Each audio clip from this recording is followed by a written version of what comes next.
नमस्कार दोस्तों, मैं शंकर गुप्ता। आप सभी का स्वागत है आपके प्रिय चैनल सिविल सर्विस स्पोर्ट पे। आज मैं आपके लिए अगस्त 2020 के सेकेंड पार्ट के करंट अफेयर लेके आया हूँ। आइए चलिए देखते हैं विस्तार से अगस्त का करंट अफेयर, पार्ट 2 का करंट अफेयर।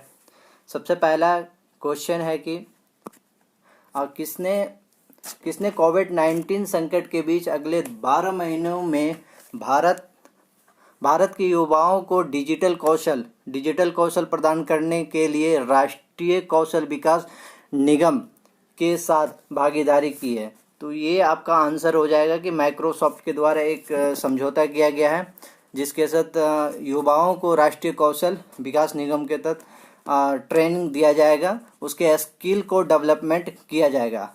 अब थोड़ा हिस्ट्री जान लेते हैं माइक्रोसॉफ्ट के बारे में। माइक्रोसॉफ्ट कंपनी की स्थापना 1975 में किया गया था। इनका ऑनर तो आप जानते ही होंगे, बिल गेट्स इनके ऑनर हैं। और माइक्रोसॉफ्ट ऑफिस का जो मुख्यालय है ये अमेरिका में है। और माइक्रोसॉफ्ट जो कंपनी है दुनिया की मतलब विश्व की सबसे बड़ी सॉफ्टवेयर कंपनी है ना। और इनके माइक्रोसॉफ्ट की बहुत सारे ब्रांच भारत में भी, इनका ऑफिस का सब ब्रांच बोल सकते हैं आपको खुला हुआ है। जैसे नोएडा और गुड़गांव के लोकेशन पे आपको मिल जाएगा देखने के लिए। आइए हम लोग नेक्स्ट क्वेश्चन, दूसरे नंबर प्रश्न को हम लोग देखते हैं। भारत सेतु ऑपरेशन कितने व्यक्तियों को वापस लाने के बाद सफलतापूर्ण मतलब समाप्त कर दिया गया है। ठीक है, आप लोग को पता है कि समुद्र सेतु ऑपरेशन भारत सरकार के द्वारा चलाया गया एक ऑपरेशन था। जो विदेश में लोग जो फंसे हुए थे कोविड-19 के कारण से, वो लोग नहीं आ पा रहे थे, उनको भारत सरकार सफलतापूर्वक रेस्क्यू करके उनको भारत में लाए गए उन व्यक्तियों को। इनमें नेवी का बहुत बड़ा योगदान है इस ऑपरेशन में। नेवी का ऑपरेशन का बहुत बड़ा, आपको एक ऑप्शन और एक ऑब्जेक्टिव और आपको एक ध्यान रखना होगा। एक पॉइंट को आपसे डायरेक्ट क्वेश्चन पूछ लिया जाएगा एग्जाम में कि भारत सेतु ऑपरेशन कब चालू किया गया। तो याद रखिएगा, आपको ये 5 मई 2020 को स्टार्ट किया गया था। और ये 3992 व्यक्तियों को लाने के बाद इस मिशन को समाप्त कर दिया गया है। ठीक है, आइए नेक्स्ट क्वेश्चन हम लोग देखते हैं। नेक्स्ट क्वेश्चन है कि हाल ही में 750 मेगावाट की सौर परियोजना को स्थापित किया गया, ये किस राज्य में किया गया है। ये आपका जो किया गया है ये मध्य प्रदेश में सोलर प्लांट को लगाया गया है 750 यूनिट को। इस पार्क का जो उद्घाटन किया गया है, इसका उद्घाटन प्रधानमंत्री के द्वारा किया गया है। प्रधानमंत्री ने इसे देश को समर्पित किया है, इस प्रोजेक्ट को। ठीक है, और ये सोलर पार्क का जो विकास किसने किया, ये सोलर पार्क का विकास जो है Rewa ultra mega solar limited के द्वारा किया गया है।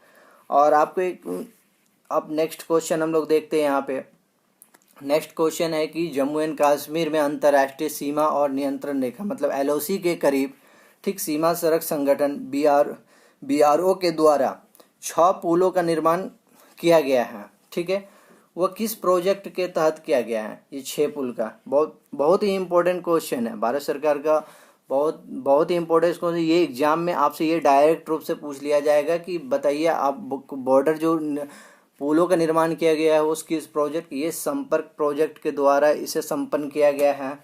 ठीक है, अब संपर्क प्रोजेक्ट, अब यहाँ पर बैकग्राउंड में चलते हैं, आपको सीमा BRO के बारे में जान लेते हैं। BRO का हेडक्वार्टर आपका न्यू दिल्ली में है। ठीक है, और इसमें जो लागत इस 6 पुल को बनाने में जो लागत आया 43 करोड़ के आसपास इस लागत को आया है। और इस पुल का उद्घाटन वीडियो कॉन्फ्रेंस के द्वारा किसने किया है, इनका राजनाथ सिंह के द्वारा किया गया, जो कि रक्षा मंत्री अभी वर्तमान में हमारे हैं। ठीक है, और ये जो 6 पुलों का निर्माण है तो इसमें 2 सेक्शन में बांटा गया। एक जगह पर 2 पुल और दूसरी जगह 4 पुल का निर्माण किया गया। 2 पुल का निर्माण आपको किया गया है कथुआ डिस्ट्रिक्ट में, ये जम्मू के अंदर ही एक कथुआ डिस्ट्रिक्ट है, वहाँ किया गया है। और 4 जो पुल का निर्माण किया गया है वो अखनूर डिस्ट्रिक्ट में किया गया है, 4 पुल का निर्माण। ठीक है, उसके बाद हम लोग नेक्स्ट क्वेश्चन हम देखते हैं। नेक्स्ट क्वेश्चन है कि विश्व स्वास्थ्य संगठन ठीक से कौन सा देश औपचारिक रूप से 2021 में हट जाएगा। ठीक है, ये आपका WHO से वो कौन सा देश हट जाएगा, ये है अमेरिका। अमेरिका, क्योंकि आपको पता होगा कि अमेरिका कोविड-19 का मतलब काफ़ी मतलब चाइना पे विरोध कर रहा था कि WHO ने कहीं ना कहीं इंफॉर्मेशन को छुपाया गया है ना, चाइना के दबाव में उन्होंने छिपाया है। और पहले तो उनका फंडिंग रोका गया, WHO का फंडिंग रोकने के बाद काफ़ी इसका विश्व में आलोचना भी USA को झेलना पड़ा। लेकिन अब अमेरिका ने USA ने औपचारिक रूप से घोषणा किया है कि हम 2020 तक औपचारिक रूप से हम WHO से हट जाएंगे। ठीक है, आगे नेक्स्ट क्वेश्चन हम लोग देखते हैं। नेक्स्ट क्वेश्चन क्या है, एक सेकेंड इसको मैं जूम कर लेता हूँ, ठीक है, ताकि आपको क्लियरिटी नज़र आए। ठीक है, आइए अब देखते हैं नेक्स्ट क्वेश्चन। ठीक है, नेक्स्ट क्वेश्चन है कि कौन सा देश 2023 के लक्ष्य से पहले दो बीमारी है, एक खसरा, ठीक है, और दूसरा है कि रूबेला को खत्म करने वाला दक्षिणी पूर्वी एशिया क्षेत्र में सबसे पहले 2 देश बन गया है। तो इन 2 देशों की बात करें तो इसमें है क्या आपका, एक है मालदीव और दूसरा है श्रीलंका। इन 2 कंट्रियों में, ठीक है, खसरा और रूबेल से अपने आप को ये निजात पा लिया है। यहाँ पे ये निजात हो चुका है, इस बीमारी को समाप्ति करने का घोषणा किया गया है। ठीक है, अब हम लोग नेक्स्ट क्वेश्चन हम लोग देखते हैं। नेक्स्ट क्वेश्चन है 7 नंबर कि आपका है कि राइडर कप किस खेल से संबंधित है। राइडर जो है वह गोल्फ से संबंधित है। आप ये जो छोटे छोटे कप जो होते हैं ना, ये इम्पोर्टेंट खास करके स्टेट पीसीएस के लिए काफ़ी इंपॉर्टेंट हो जाता है। इससे यहाँ से डायरेक्ट से क्वेश्चन आपसे पूछ लिया जाता है कि कौन से कप खेला गया, कौन से गेम खेला गया, उसके लिए कौन सा पुरस्कार दिया गया है। तो ये चीज़ आपको ये ध्यान रखना है कि राइडर कप जो था ये गोल्फ के लिए था। ठीक है, आइए नेक्स्ट क्वेश्चन हम लोग देखते हैं 8 नंबर। यस बैंक, ठीक है, यस बैंक में 1760 करोड़ रुपए का निवेश, ठीक है, कौन सा बैंक करेगा। ये यस बैंक में यस बैंक आपको पता ही होगा, यस बैंक अभी चर्चा में काफ़ी था, मनी लॉन्ड्रिंग के केस में काफ़ी चर्चा में आया था यस बैंक। तो इसके सपोर्टिंग के लिए यहाँ पे एसबीआई बैंक सामने आया हुआ है। एसबीआई का बैंक का कहना है कि उसने 1760 करोड़ रुपए का निवेश किया गया है। ये निवेश जो है पीएफओ के द्वारा किया जाएगा। पीएफओ का मतलब होता है कि follow on the public offer, ठीक है, ऑफर के तहत ये किया जाएगा इन्वेस्टमेंट। ठीक है, आइए उसके बाद नेक्स्ट हम लोग क्वेश्चन हम लोग देखते हैं 9 नंबर। नेक्स्ट क्वेश्चन है कि केंद्रीय प्रत्यक्ष कर बोर्ड मतलब CBTC ने, ठीक है, डेटा विनियमन के लिए, ठीक है, एक समझौता, ठीक है, ज्ञापन पर हस्ताक्षर किया है। ये किसके साथ किया गया है। तो ये जो किया गया है ये सेबी के द्वारा किया गया है। सेबी के बारे में हम लोग जान लेते हैं। ठीक है, सेबी का हेड क्वार्टर कहाँ है, पता ही होगा आपको। ये सेबी का हेड क्वार्टर है मुंबई के अंदर है। ठीक है, उसके बाद ये सेबी का स्थापना जो हुआ है सेबी का स्थापना कब हुआ है आप लोग बताइए, जल्दी कमेंट में। 1988 में हुआ सेबी का स्थापना। ठीक है, और इनके अभी चेयरमैन कौन है, चेयरमैन अजय त्यागी जी। सेबी के अभी चेयरमैन प्रेजेंट टाइम कौन है, अजय त्यागी जी। ठीक है, अजय त्यागी जी अभी प्रेजेंट टाइम इनके चेयरमैन है। और यहाँ जब हम टैक्सेशन की हम बात, यहाँ थोड़ा और हिस्ट्री में इकोनॉमिक के अंदर हम लोग देख लेते हैं कि ये टैक्सेशन 2 प्रकार के इसमें इन्वेस्टमेंट का एक जरिया बनता है, एक डायरेक्ट एक इनडायरेक्ट टैक्स। ठीक है, टैक्सेशन CBDT जो होता है ये बॉडी होता है, वो डायरेक्ट टैक्स का होता है। और दूसरा जो इन्वेस्टमेंट होता है CBIC, ठीक है, ये दोनों ये आपका एक ये इनडायरेक्ट टैक्स का होता है। और हमारा इसका जो है अभी बॉडी का जो ऑनर है उनका अजीत कुमार नाम है। और पहले वाला का जो मैंने बात किया आपका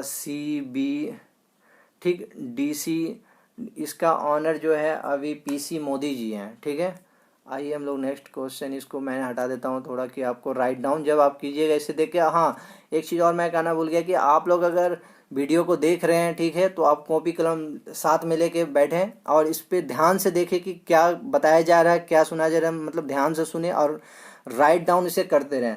ताकि आपको कोई कन्फ्यूजन ना हो। अगर कोई किसी क्वेश्चन में आपको अगर कन्फ्यूजन लग रहा है तो आप डायरेक्टली कमेंट करके मेरे से पूछ सकते हैं। मैं उस क्वेश्चन को 100% श्योर करता हूँ, उस क्वेश्चन का मैं कन्फ्यूजन आप लोगों को दूर कर दूंगा। ठीक है, आइए नेक्स्ट क्वेश्चन हम लोग देखते हैं। 10th नंबर है कि हाल ही में किस देश के द्वारा, ठीक, तियानवेन, ठीक है, तियानवेन यहाँ थोड़ा गलत हो गया, तियानवेन फर्स्ट है। ठीक है, आप लोग इसे मिस्टेक हो गया है लिखने में, सॉरी।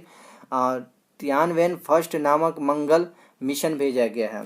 ठीक है, ये चीन के द्वारा भेजा गया है। ठीक है, चीन काफ़ी लेट है, आप जान ही रहे हैं, चीन काफ़ी लेट है। चीन पहले भी भेजा है, ऐसा नहीं, लेकिन अनसक्सेसफुल रहा, लेकिन फिर अभी नेक्स्ट टाइम भेजा गया है। और हम लोग तो इंडिया वाले तो बहुत आगे हैं इस चीज़ों में। इंडिया सबसे पहले आपका एक मॉम के नाम से एक मंगल मिशन आपको सबसे पहले भेजा गया था, मंगल पे मिशन भेजा गया था। ये कब भेजा गया था? 2013 में ही हम लोग ने भेज दिया। ठीक, चाइना अब आके भेज रहा है। ठीक है, और मोम का फुल फॉर्म जो है मास ऑर्बिटर मिशन हम कहते हैं। और इसे आपको पता है 2013 के आसपास भेजा गया था, जो काफ़ी सफल रहा है। ठीक है, और चाइना वाले अब भेज रहे हैं। उसके बाद हम लोग नेक्स्ट क्वेश्चन देखते हैं। नेक्स्ट क्वेश्चन है कि हाल ही में किस राज्य ने डिजिटल अर्थव्यवस्था मिशन की शुरुआत की है? तो ये जो है कर्नाटक सरकार के द्वारा स्टार्ट किया गया है अभी हाल ही में। ठीक है, इसका जो हम बैकग्राउंड हम लोग थोड़ा देख लेते हैं। कर्नाटक सरकार के द्वारा क्या किया गया, डिजिटल मतलब अर्थव्यवस्था को बूस्टअप देने के लिए एक डिजिटल अर्थव्यवस्था का मिशन शुरुआत किया गया है। इसमें सरकार और प्राइवेट दोनों का योगदान रहेगा। सरकार का जो हिस्सेदारी है 49% और प्राइवेट मतलब पीपी का जो इन्वेस्टमेंट है वो है 51%। पहला बार ऐसा हुआ है कि सरकार से अधिक इन्वेस्टमेंट, ठीक है, वो प्राइवेट कंपनियों की हिस्सेदारी को दिया गया है। सरकार कहीं ना कहीं प्राइवेट कंपनी को यहाँ प्राथमिकता दी है कि आप 50% शेयर आप इन्वेस्टमेंट कीजिए, हम 49% करेंगे। ठीक है, इसके बाद हम लोग नेक्स्ट क्वेश्चन देखते हैं दोस्त। ठीक है, अब इसके बाद क्वेश्चन, आप नेक्स्ट क्वेश्चन देखिएगा। इसमें है क्या कि एक सेकंड मैं ऐसे जूम कर लेता हूँ, ठीक है, ताकि आपको क्लैरिटी के साथ नज़र आए क्या है नहीं है इसमें सारी चीज़ें, है ना। उसके बाद चलिए आइए मैं इसमें एक डॉट ले लेता हूँ, ठीक है, ताकि अंडरलाइनिंग करने में ईजी होगी। ठीक है, आइए हम लोग देखते हैं। नेक्स्ट क्वेश्चन है कि हाल ही में, ठीक है, किस देश को विश्व व्यापार संगठन, ठीक है, विश्व व्यापार संगठन में ऑब्जर्वर स्टेट वाला 25वां देश बनाया गया है? ठीक है, ये क्वेश्चन में है क्या, इसमें है, आपको ज़्यादा नहीं है, आपको ये पता है ऑब्जर्वर का यहाँ मतलब होता है आपका पर्यवेक्षक, मतलब देख रेख के लिए पर्यवेक्षक बोल सकते हैं। और जो एक सेकेंड, और ये WHO की स्थापना, आप पीछे वाला वीडियो में जब देखिएगा तब आप WTO के बारे में काफ़ी विस्तार से मैंने चर्चा किया है। अगर आपको इसके बारे में इन्फॉर्मेशन चाहिए आप वहाँ से ले सकते हैं। इसका स्थापना 1995 में हुआ था। ठीक है, और इसका आंसर हो जाएगा आपका तुर्कमेनिस्तान। ठीक है, यहाँ पे इसको ऑब्जर्वर स्टेट का दर्जा दिया गया अभी रिसेंट में से। ठीक है, आइए हम लोग नेक्स्ट क्वेश्चन देखते हैं। नेक्स्ट क्वेश्चन है कि किस भारतीय को, ठीक है, किस भारतीय को फोर्ब्स द्वारा दुनिया के 5वें सबसे अमीर व्यक्ति के रूप में नामित किया गया है? ये हमारे मुकेश अंबानी। आप मुकेश अंबानी से अच्छे से वाकिफ होंगे। मुकेश अंबानी कौन है? रिलायंस इंडस्ट्री लिमिटेड के वह अध्यक्ष हैं। ठीक है, और CEO भी हैं। ठीक है, वो भारत के तो नंबर 1 मतलब रिच पर्सन में वो काउंट होते हैं। और वैश्विक स्तर पे हमारा पिछले साल जो हुआ था 6 पोजीशन पे थे, लेकिन 2019 में वो 6 पोजीशन पे थे, और लेकिन 2020 में वो अभी 5 पोजीशन पे आ गए हैं। ठीक है, आप इसकी कुल संपत्ति की अगर बात करें तो आपका कुल संपत्ति की बात करें तो इनका कुल संपत्ति है 75 बिलियन, ठीक है, बिलियन अमेरिकी डॉलर इनकी संपत्ति है। ठीक है, जो कि काफ़ी बहुत ज़्यादा संपत्ति होता है ना। चलिए आइए नेक्स्ट क्वेश्चन हम लोग देखते हैं, है ना। नेक्स्ट क्वेश्चन है कि वाणिज्य के मंत्रालय के आंकड़े के अनुसार कौन सा देश 19 और 20 में लगातार दूसरे वर्ष के लिए भारत का शीर्ष व्यापारिक भागीदारी बना हुआ है? ठीक है, ये इस टाइप के क्वेश्चन आप UP PCS देखिएगा या बिहार का पीसीएस देखिएगा, बिहार बीपीएससी के अंदर देखिएगा, ये डायरेक्ट इस तरह से क्वेश्चन पूछ लिया जाता है और लड़के कन्फ्यूजन हो जाते हैं कि आखिर में 18-19 के बीच में कौन सा कंट्री था जिसके साथ हमारा व्यापार अच्छा हो। यहाँ पे है कि एक एक चीज़ को आपको कंसेप्ट क्लियर करके आपको पढ़ना होगा और ध्यान से सुनना होगा और ध्यान से देखना होगा वीडियो को, है ना। अब मैं इसके बारे में हम बात कर रहे हैं कि ये अमेरिका के साथ हमारा जो द्विपक्षीय व्यापार सबसे अधिक रहा है, ठीक है। अब ये दूसरे वर्ष का मतलब कहने का मतलब है कि हम लोगों ने 18 और 19 में भी अमेरिका के साथ अच्छा व्यापार किया और 19 और आपका 2020 में भी हम लोग बहुत अच्छा व्यापार किया अमेरिका के साथ, ठीक है। और ये जो और यहाँ पे एक क्वेश्चन मैं बता देता हूँ आपको, ये जो वाणिज्य मंत्रालय का जो है ना मंत्री, ये कौन है? ये है पीयूष गोयल। पीयूष गोयल के साथ साथ रेल मंत्री भी हैं, वो याद रखिएगा। आपको कभी कभी ऐड करके रेल मंत्री भी पूछ लिया जाता है। रेल मंत्रालय भी पीयूष गोयल के पास है, वाणिज्य मंत्रालय भी उन्हीं के पास है, ठीक है। आप लोगों को एक क्वेश्चन दिमाग में उठ रहा होगा कि आखिर में अमेरिका के साथ हम लोगों ने व्यापार कितना कर लिया, ठीक है, द्विपक्षीय व्यापार किया तो कितना किया? ये है आपका 88.75 अरब डॉलर के बीच में हम लोगों ने व्यापार किया है। इन दोनों के बीच में व्यापार हम लोगों ने किया है, ठीक है।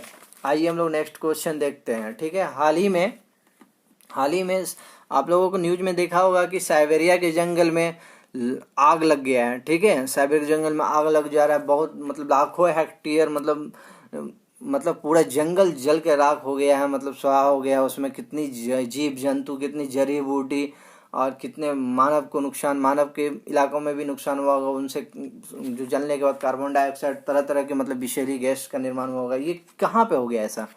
ये है रूस के अंदर, ठीक है, रशिया के अंदर। ये साइबेरिया का है, साइबेरिया रशिया के अंदर है और यहाँ पे ही आग लगा है, ठीक है। अब यहाँ पे एक रशिया का रूस है, ठीक है, और रूस की राजधानी है मॉस्को, ठीक है। यहाँ पे कभी कभी ऐड करके क्वेश्चन पूछ लिया जाता है, मॉस्को, ठीक है। और यहाँ का मुद्रा क्या है? रूसी रूबेल। यहाँ की मुद्रा क्या है? रूसी रूबेल, ठीक है। इसमें थोड़ा मेंस पॉइंट ऑफ व्यू मैं बता देता हूँ कि आखिर में आग लगने के कारण से पर्यावरण पे क्या क्या इफेक्ट पड़ता है, ठीक है। आग लगने से पर्यावरण को पहले तो जानवरों को काफ़ी नुकसान होता है, मानव बस्ती आसपास में तो वहाँ उनको नुकसान काफ़ी पहुँचता है, ठीक है। उसके बाद इन्वायरमेंट में पोल्यूशन फैलता है, जो मनुष्य और जानवरों सांस लेते हैं उनमें, ठीक है। उसके बाद जो जलने के बाद जो उनके छोटे छोटे जलने के बाद धुआं जो पूरे वायुमंडल मिल जाता है, इससे है कि एक राज्य से दूसरे राज्य में भी कभी कभी पोल्यूशन देखने के लिए मिलता है, ठीक है। तो ये आग कैसे लगता है? एक और क्वेश्चन दिमाग है, आखिर जंगल में आग कैसे लगता है, फायरफॉक्स कैसे होता है? तो कभी कभी जंगल में अमानवीय और मानवीय दोनों रूप से फायरफॉक्स हो सकता है। माननीय का मतलब है कि कोई टेंट वगैरह लगा रखा है, वहाँ पे किसी ने एंजॉय के लिए आग वगैरह लगाया और उससे फिर वो जंगल में आग लग गया, वो तो काफ़ी भयानक होता है। कभी कभी प्राकृतिक रूप से भी होता है, जैसे कहीं तरका गिर गया बिजली कड़कने के कारण से, जो वृक्ष के ऊपर गिर गया और वृक्ष के बीच में घर्षण होने के बाद वो काफ़ी मतलब विस्तार रूप ले लिया आग का, ठीक है। तो हम देखते हैं कि दोनों माध्यम से आग जंगल में लगते हैं, ठीक है। नेक्स्ट क्वेश्चन हम लोग देखते हैं। नेक्स्ट क्वेश्चन है कि भारत के सर्वोच्च न्यायालय ने, ठीक है, किसके खिलाफ अदालत की अवमानना के लिए एक मोटू नोटिस जारी किया है? ये काफ़ी इम्पोर्टेंट क्वेश्चन है, इस चीज़ को आप अंडरलाइन कर लीजिए, ठीक है। ये है प्रशांत भूषण पे सुप्रीम कोर्ट ने मोटो नोटिस जारी किया है। आपको ये पता होना चाहिए मोटो नोटिस होता है क्या। मोटो नोटिस होता है क्या कि जब उच्चतम न्यायालय पे कोई टिप्पणी करता है तो उन्हें अधिकार क्षेत्र मिला है कि वह अपने आप को जस्टिफाई करने के लिए, ठीक, खुद उस व्यक्ति पे मोटो, ठीक, नोटिस जारी कर सकता है, ठीक है। इसके मैं अभी आर्टिकल की चर्चा करूंगा, पहले आप ये प्रशांत भूषण के बारे में मैं कुछ। प्रशांत भूषण जो है ये भारत के एक सर्वोच्च न्यायालय के एक जनहित याचिका डालने वाले एक वकील हैं। ये काफ़ी हमेशा चर्चा में रहते हैं। अभी कोविड-19 के समय भी इनके बहुत सारे मतलब जनहित याचिका डाला गया था, ठीक है। और अभी आपको करंट में आपका CJI जो है, चीफ जस्टिस ऑफ इंडिया, कौन है? आप लोग बताइए कमेंट में फटाफट कौन है। ठीक है, इसका नाम है शरद अरविंद बोबडे, इनके नाम है ये। और एक चीज़ और क्वेश्चन है, ये 47वें आपके CGI हैं। ठीक है, 47 में CGI है। आप नेक्स्ट क्वेश्चन देखते हैं इसमें। और इनका जो इसने शपथ ग्रहण लिया था 18 नवंबर, मैं यहाँ लिख देता हूँ आप लोगों की इजी के लिए। ठीक है, ये 18 नवंबर 2019 को लिया गया था। अभी तो इनका कार्यकाल है। ठीक है, और आपको एक दिमाग में क्वेश्चन आ रहा हो, आखिर इसने ने सुमोटो जारी क्यों किया गया? सुमोटो इसलिए जारी किया गया है क्योंकि प्रशांत भूषण ने शरद अरविंद पे एक कमेंट कर दिया कि उन्होंने बाइक पे ऐसे बैठा हुआ था, और बाइक मतलब स्टैंड मोड में था, और देन उसके बाद उन्होंने कमेंट स्टैंड मोड में था और उन्होंने मास्क नहीं लगाया हुआ था, और वो बाइक लगभग वही 18 से 20 लाख की बाइक थी और काफ़ी मतलब अच्छी थी। तो वो अट्रैक्शन होने के कारण से उन्होंने जाके उन पे बैठ के और फोटो वोटो खिंचा लिए। इसके कारण से क्या हुआ, उन पे मतलब एक मतलब टिप्पणियां कर दिया गया, 2 ट्वीट किया गया प्रशांत भूषण के द्वारा कि CGI होने के कारण से मतलब बिना मास्क के और बिना हेलमेट के वो बैठे हुए हैं बाइक पे। ठीक है, तो इन दोनों कारणों से टिप्पणियां करने, ट्विटर पे टिप्पणियां करने के बाद उन्हें आपको मतलब नोटिस जारी कर दिया गया है। ठीक है, आइए हम बात कर लेते हैं कि उच्चतम न्यायालय के ठीक है अधिकार क्षेत्र के बारे में है। आर्टिकल 19A, ठीक है, आर्टिकल 19A(1) के द्वारा अपने सर्वोच्च न्यायालय का अवमानना किया गया है तो उस पर कार्रवाई की जाएगी। तो ये कहाँ लिखा हुआ है, ये क्वेश्चन में आपसे पूछ लिया जा, PT और मेंस में दोनों में आपको सहयोग मिलेगा, ये पूछ लिया जाएगा। ठीक है, तो आर्टिकल 19A के तहत अगर आप अवमानना किया है आपने तो उस पर कार्रवाई किया जाएगा। और आर्टिकल 129 में सुप्रीम कोर्ट अपने खिलाफ किसी के द्वारा अवमानना करने पर भी कार्रवाई वो कर सकती है। ठीक है, 2 हो गया। और है कि एक और है आर्टिकल 142 142 के 2 में यह कहा गया है कि सुप्रीम कोर्ट खुद इन्वेस्ट मतलब आत्ममूल्यांकन करके और वह सजा देने का मतलब अधिकार वह सुप्रीम कोर्ट के पास है कि इन सेल्फ ठीक इन्वेस्टिगेशन करना, मतलब से अपने चेक करना। ठीक है, तो ये 3 आर्टिकल याद रखिएगा आपको। आर्टिकल 19(1), ठीक, आर्टिकल 129 129 और आर्टिकल 142(2), ये तीनों आर्टिकल सुप्रीम कोर्ट से रिलेटेड है, अवमानना से रिलेटेड है। ठीक है, नेक्स्ट क्वेश्चन हम लोग देखते हैं। ठीक है, अभी हाल ही में ठीक है कारगिल युद्ध दिवस, उसे हम कारगिल युद्ध को हम दिवस को हम विजय दिवस के रूप में भी मनाते हैं। वह आपका जो दिवस मनाया गया था कितना था, मतलब कितने नंबर का था? तो ये हम देख रहे हैं कि 21 नंबर का हमारा ये था, 21 नंबर का। ठीक है, आप बैकग्राउंड में थोड़ा जाइए कारगिल युद्ध के बारे में। कारगिल युद्ध जो है 26 जुलाई ठीक है 1999 में ये पाकिस्तान के लड़ा था। पाकिस्तान को काफ़ी मतलब हार का सामना करना पड़ रहा था। और ये इस युद्ध में था क्या, काफ़ी मतलब इस युद्ध को काफ़ी जटिल माना जा रहा था, लेकिन हमारे सेना पे, भारतीय सेना पे गर्व है। थल सेना, स्थल सेना, वायु सेना, तीनों सेनाओं पे हमें गर्व है। पाकिस्तानी जो आर्मी थे वो उनका मतलब आप देखिएगा रेंज, तो वो काफ़ी ऊपर वाले एरिया में थे और हमारी सेना कहाँ थे, नीचे से। इस कंडीशन में युद्ध लड़ना बहुत ही टफ होता है, लेकिन तब भी भारतीय सेना का जवानों का हौसला इतना बुलंद है कि उन्होंने पाकिस्तान को हराया, और वो भी करारा हराया। उसके बाद से 99 के बाद से कभी पाकिस्तान की हिम्मत नहीं हुआ, भारत की ओर देखने की हिम्मत नहीं हुआ। ठीक है, आइए हम लोग नेक्स्ट क्वेश्चन हम लोग देखते हैं। इसको थोड़ा मैंने जूम कर लिया। ठीक है, आइए। ठीक है, नेक्स्ट क्वेश्चन हम लोग देखते हैं कि भारत ठीक है भारत किस पड़ोसी देश में सौर ऊर्जा पार्क स्थापित करेगा? ठीक है, ये काफ़ी इंपॉर्टेंट क्वेश्चन, यहाँ से डायरेक्ट क्वेश्चन आपसे पूछा जाएगा। PCS, स्टेट PCS, IAS के लिए तो मैंने काफ़ी मतलब जब ब्रॉडली डिस्कस कर रहा हूँ ना, तो उसी से क्वेश्चन अरेंज होते हैं, कहीं से क्वेश्चन बनते नहीं, यहीं से क्वेश्चन आपसे पूछा जाता है कि कैसे मतलब क्या हुआ, मतलब आपको सब पॉइंट दे दिया जाएगा। एक ऑब्जेक्टिव में 4-5 पॉइंट, उसमें भी जटिलताएँ।